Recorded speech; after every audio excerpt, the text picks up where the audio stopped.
Bismillahirrahmanirrahim. Assalamualaikum warahmatullahi wabarakatuh. Perkenalkan, nama saya Yudha Nugraha. Dalam hal ini selaku dosen di Prodi Manajemen Fakultas Ekonomi dan Bisnis Universitas Islam Bandung. Dalam kesempatan yang berbeda ini, saya akan menjelaskan RPS salah satu mata kuliah yang saya ampu di semester ini, yaitu adalah Manajemen Pemasaran Lanjutan. Di sini memiliki kode mata kuliah adalah MEC 414. Dan untuk koordinatornya adalah saya sendiri, Yudha Nugraha. Dan untuk mata kuliah ini memiliki bobot 3 SKS. Selanjutnya, program studi membebankan mata kuliah ini 1 CPL, yaitu adalah CPL 05, mampu memecahkan permasalahan pada bidang manajemen, bisnis, dan kewirausahaan dalam lingkup nasional atau global dengan pendekatan etika bisnis Islam. Nah, selain CPL yang hanya satu ini, CPL 05, mata kuliah ini juga memiliki 3 CPMK atau capaian pembelajaran mata kuliah. CPMK yang pertama itu adalah mahasiswa memahami konsep-konsep pemasaran, desain, dan perencanaan strategi pemasaran yang didorong oleh nilai pelanggan dan seterusnya. Kemudian CPMK 2, mahasiswa mampu merencanakan, mengontrol, mengevaluasi berbagai strategi dan juga program pemasaran. Untuk CPMK ketiga, mahasiswa mampu menganalisis dan menilai berbagai kebijakan manajerial dan juga berbagai isu dalam permasalahan pemasaran. Selanjutnya, kita akan melihat deskripsi mata kuliah di sini di RPS, di mana di sini secara umum ini adalah mata kuliah yang berfokus pada keputusan utama yang dihadapi oleh manajemen pemasaran dan juga manajemen puncak. Artinya bagaimana nanti perusahaan memformulasikan dan juga nanti membuat strategi yang pas untuk perusahaannya dalam konteks pemasaran. Selanjutnya ini adalah terkait dengan textbook atau mungkin sumber rujukannya. Nah, ini kita bisa melihat di sini adalah rujukannya adalah bukunya Kotler dan juga Zainab, dan pendukungnya juga ini ada dari Handayani, kemudian Hermawan Kartajaya maupun jurnal terkait dengan pemasaran. Nah, untuk dosen mengabdi sendiri itu ada 3. Yang pertama adalah Bapak Muhammad Malik Akbar Rohandi, kemudian saya sendiri, dan juga yang terakhir adalah Ibu Dr. Ratih Kusati. Nah, untuk pertemuan total ada 16 pertemuan, di mana 2-nya itu adalah untuk UTS dan UAS. Ya, dan sekarang teman-teman mahasiswa sudah masuk di pertemuan ke-14. Jadi detailnya nanti akan saya share, cuman saya akan fokus menjelaskan di pertemuan ke-14. Pertemuan 14 yang video ini itu berkaitan dengan memasuki pasar global, di mana nanti harapannya mahasiswa mampu memahami bagaimana memasuki pasar global. Artinya nanti mahasiswa bisa paham nih kalau dia kerja di perusahaan dan perusahaannya mau pergi ke go global itu gimana caranya. Nah, tentunya bentuknya adalah tutorial di sini dalam artian penjelasan maupun diskusi. Kemudian nanti metodenya adalah student center learning. Jadi pembelajaran berbasis kontekstual. Artinya nanti akan ada video yang diputar, kemudian didiskusikan oleh mahasiswa, dan nanti mahasiswa akan presentasi. Kemudian ini waktunya adalah 150 menit karena 3 SKS, dan juga nanti bentuk penilaiannya itu adalah non-tes dan juga tes, karena nanti ada di kuliah, baik itu forum, kuis ataupun tugas. Terakhir, nanti tentunya teman-teman mahasiswa diharapkan bisa aktif berdiskusi, menjawab kuis, atau bahkan nanti bisa membuat paper atau makalah terkait dengan studi kasus atau mungkin contoh perusahaan yang global. Itu paling untuk penjelasan RPS pada kesempatan yang berbahagia ini. Nanti saya akan lanjutkan dengan contoh video pembelajaran. Terima kasih. Kalau mohon maaf. Wassalamualaikum warahmatullahi wabarakatuh. Siap teman-teman. Jadi agenda kita sekarang kita akan membahas topik yang sangat menarik, yaitu adalah bagaimana masuk ke pasar global. Ya, kenapa menjadi urgent? Karena kan perusahaan itu kan tentunya ada opsi lain selain dia untuk menggarap strategi nasional, juga dia bisa masuk pasar global. sebelum saya masuk ke sana, saya ingin menjelaskan dulu nih poin penting dari menurut Kotler. Ya, jadi ada beberapa opsi, ada 4 opsi yang bisa dilakukan oleh perusahaan ya, dalam rangka untuk mensukseskan bisnisnya. Opsi pertama, penetrasi. Artinya apa? Produknya lama, ya. Kemudian pasar lama, nggak ada yang berubah, cuma lebih diperdalam lagi, kan penetrasi, ya. Opsi kedua, product development. Apa itu? Pengembangan produk. Artinya apa? Kata kuncinya, produknya baru, pasarnya lama. Ingat, yang dikembangkan adalah produk, berarti produknya yang baru, pasarnya yang lama. Opsi ketiga, market development, berarti dikembangkan pasarnya, sehingga kata kuncinya pasarnya baru, ya, produknya lama atau baru? Lama. Nah, apa opsi terakhir? Diversifikasi. Produknya baru, ya, pasarnya juga baru. Bukan pasar baru di situ ya, ya kan? Nah, contohnya yang tadi saya bilang, ya, adalah mobil listrik misalnya. Ya kan produknya relatif baru, ya kan, baru muncul di pasar, sehingga ditujukan untuk pasar yang baru. Artinya orang-orang kan sama sekali belum pernah tuh sebelum beli mobil listrik. Ya kan, makanya sekarang udah banyak kan Hyundai Ioniq 5, Kia, terus Wuling, BYD, Tesla, gitu.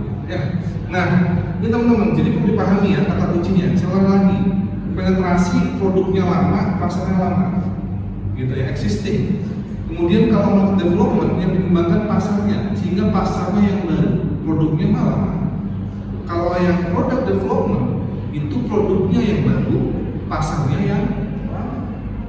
Atau diversification, produknya baru, pasarnya baru.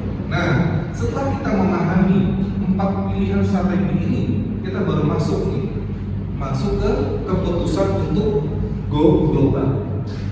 Artinya perusahaan itu tadi dari awal ada 2 pilihan, dia ingin fokus di pasar domestik atau mau masuk ke pasar global. Dalam textbook biasanya perusahaan itu opsi utama harus menggarap domestik dulu. Dia harus jago dulu di domestik sebelumnya global.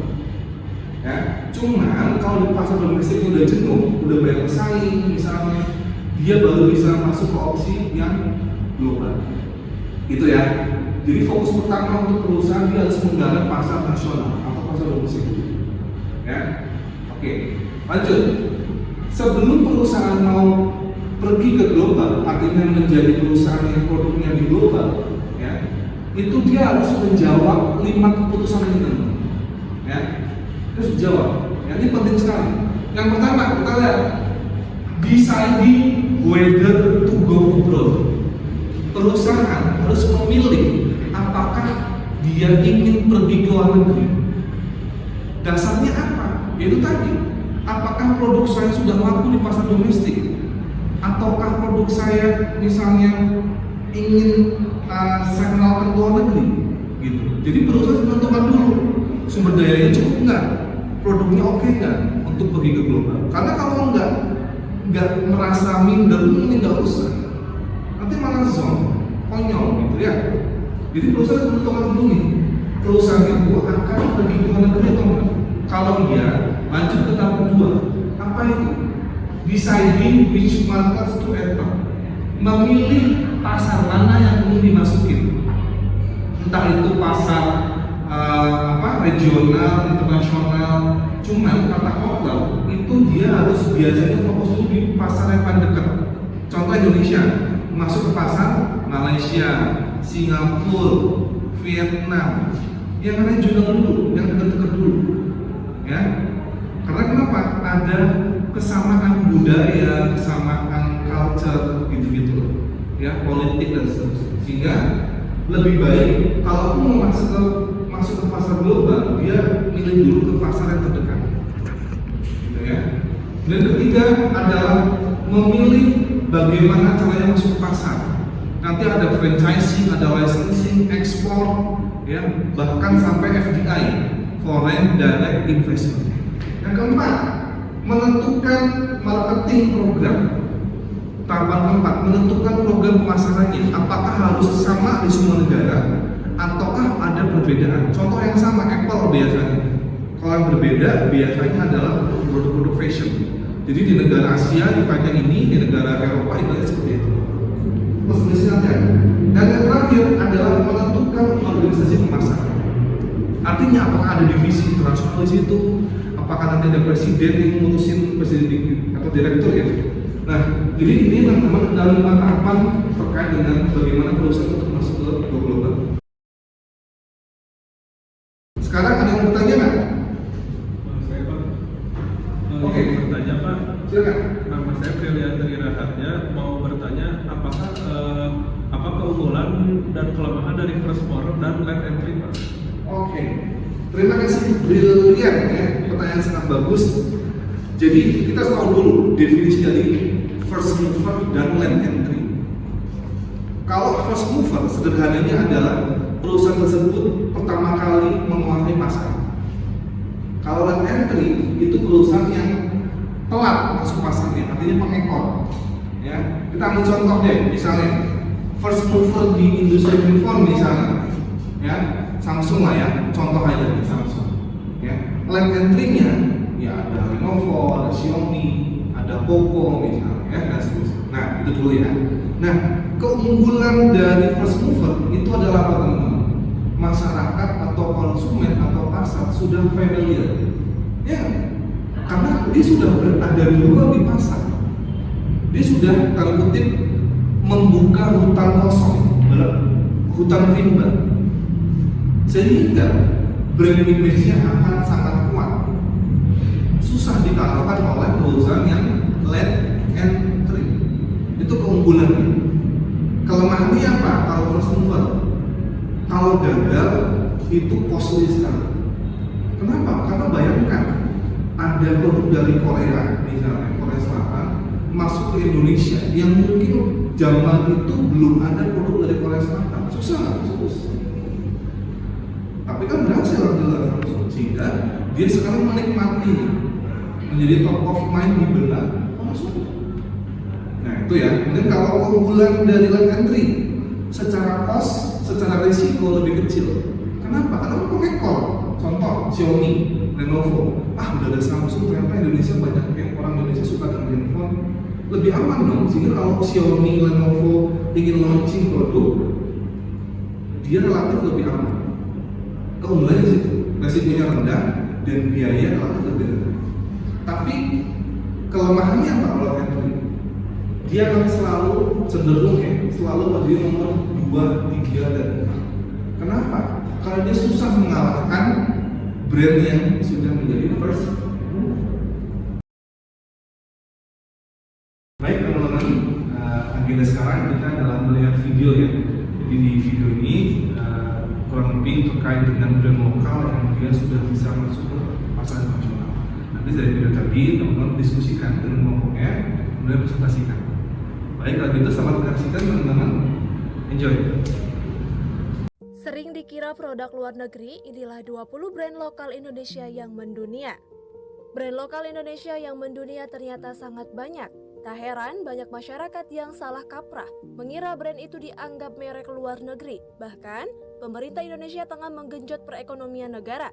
Salah satunya dengan cara memasarkan produk lokal ke kancah internasional. Inilah dia 20 brand yang mendunia di antaranya. 1. Jeko. Kamu pasti sudah tidak asing dengan Jeko. Restoran ini dimiliki oleh Johnny Andrean Group yang didirikan sejak 2006.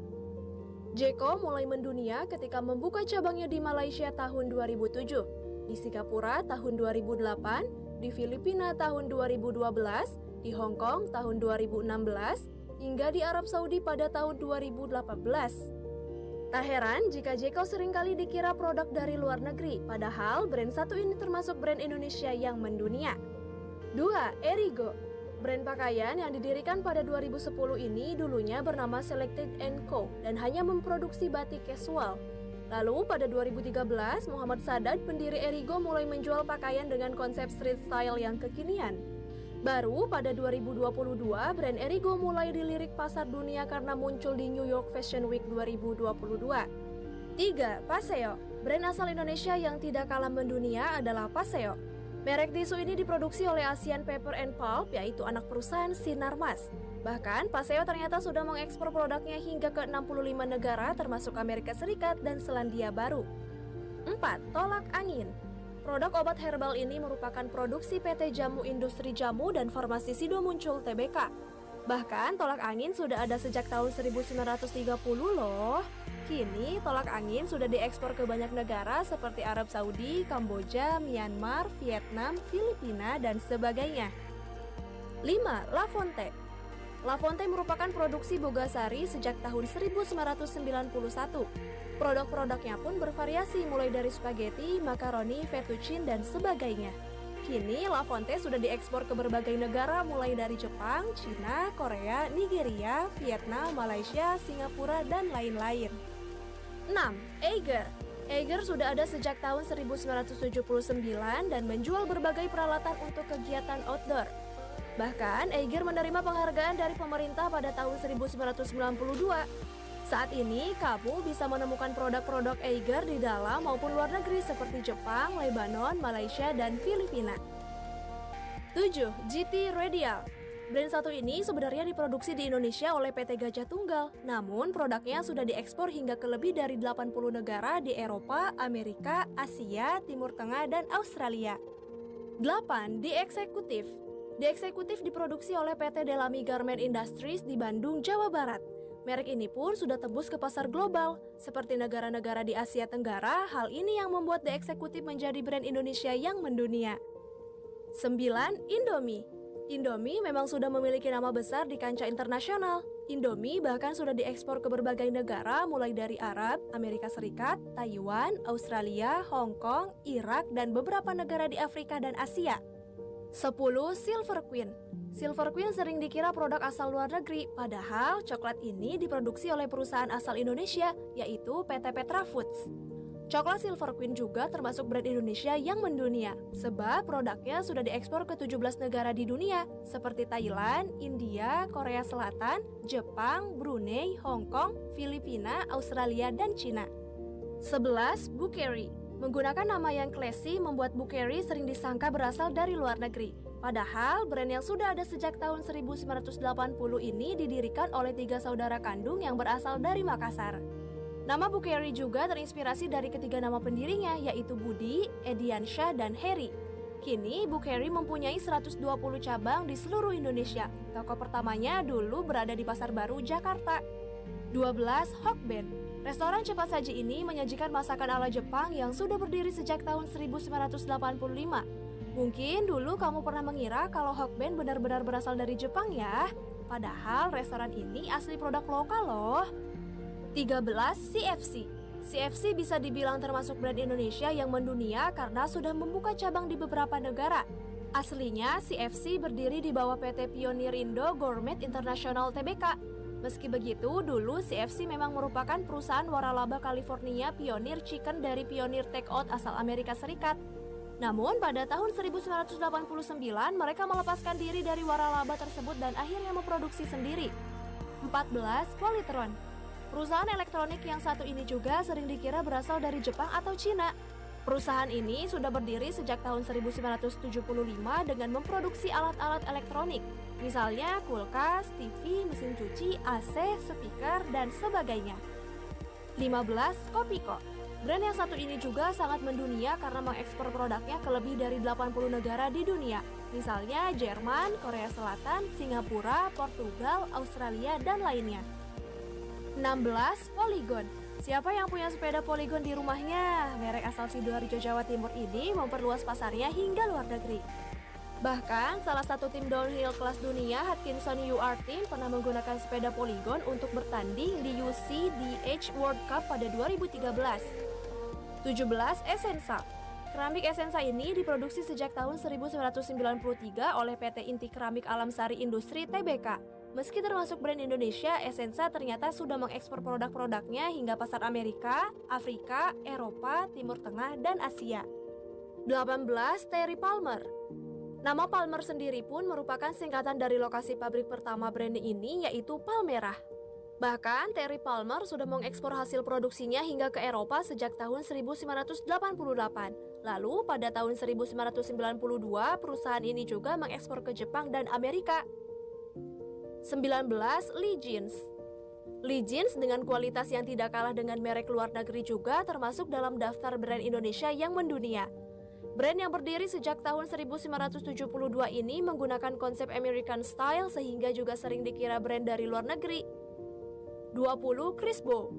Nama Crisbo merupakan singkatan dari Krisnandi Wibowo, pendiri brand ini. Ia adalah anak dari pendiri Kawan Lama Group Wong Jin. Kawan Lama Group adalah perusahaan yang menaungi S Hardware dan Informa.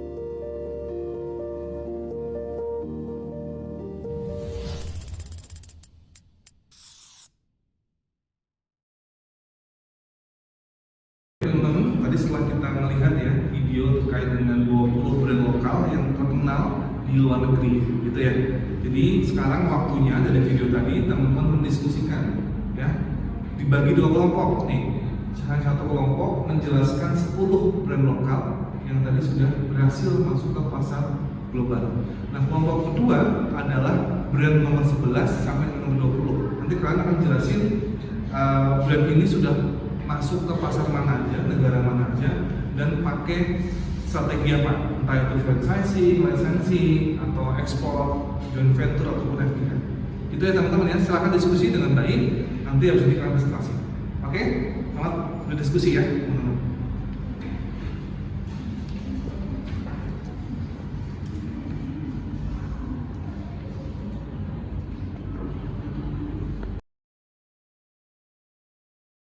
Assalamualaikum warahmatullahi wabarakatuh. Kami dari kelompok 1 kelas C, saya sendiri Musaimatul Aqwal Jinani dengan NPM 190322197. Saya Octavia Hidayat dengan NPM 1932201. Berdasarkan pengamatan dari kelompok kami atas video yang sebelumnya ditampilkan, kami tentunya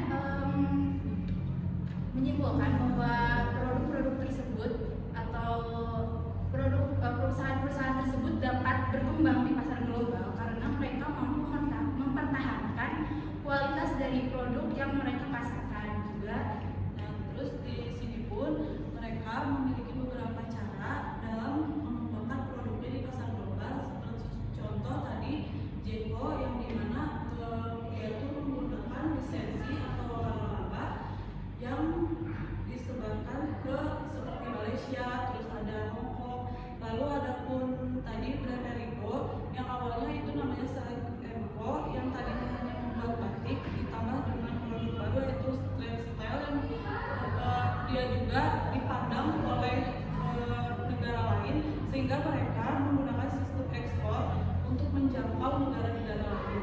Lalu ada Paseo dan kawan juga menggunakan sistem ekspor, dan La Fonte yang diproduksi oleh PT Bogasari juga menggunakan sistem ekspor yang dimana diekspor ke negara seperti Jepang dan Cina.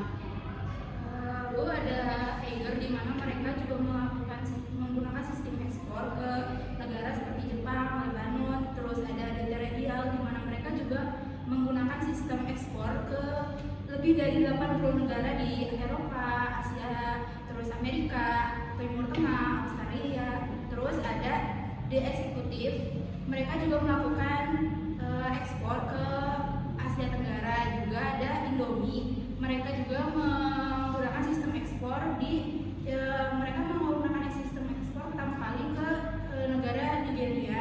Terus ada Silver Queen di mana mereka juga menggunakan sistem ekspor yang pertama kali itu ke Singapura. Sekian dari kelompok mereka. Kurang dan lebihnya mohon maaf. Assalamualaikum warahmatullahi wabarakatuh.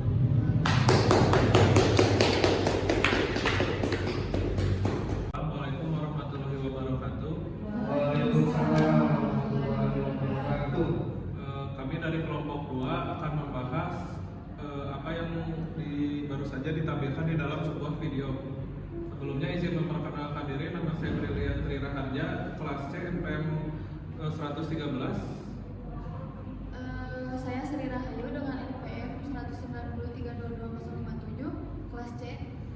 Saya Dita Aulia Pramesti dari kelas C dengan NPM akhir 019. Nah, melanjutkan dari yang kelompok 2 tadi kan brand dari nomor 1 sampai 10.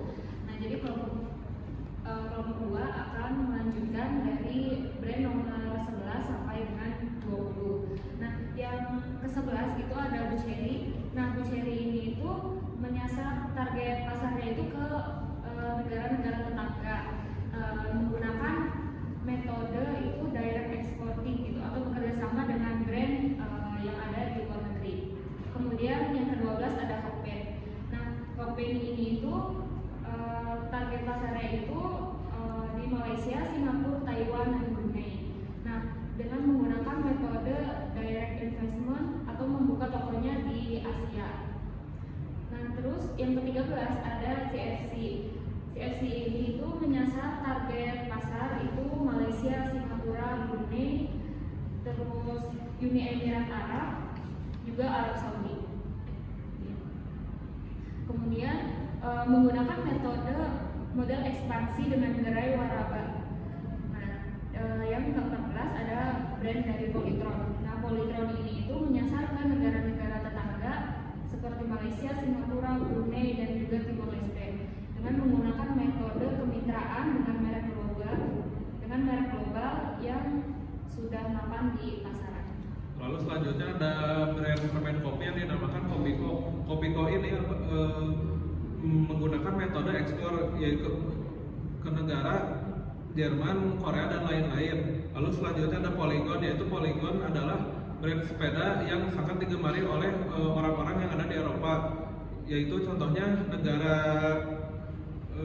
Swedia, Italia, dan Jerman. Lalu selanjutnya ada Essentia, yaitu brand keramik. Brand ini menggunakan metode ekspor, contohnya ke negara Amerika dan lain-lain. Selanjutnya ada brand dari Farmer, Lee Jeans, dan Crispo. Ini tuh metodenya menggunakan direct exporting. Jadi yang pertama itu kan dari Farmer. Jadi brand ini tuh mengekspor ke Eropa, Amerika, Australia, Jepang, Singapura, dan Malaysia. Kemudian yang kedua ada Lee Jeans. Lee Jeans itu mengekspornya ke Korea Selatan dan Hong Kong. Nah, yang terakhir ada Crispo. Crispo ini mengekspor ke Myanmar, Tiongkok, dan Vietnam. Sekian presentasi dari kelompok kami. Mohon maaf apabila terdapat kekurangan. Assalamualaikum warahmatullahi wabarakatuh. Waalaikumsalam.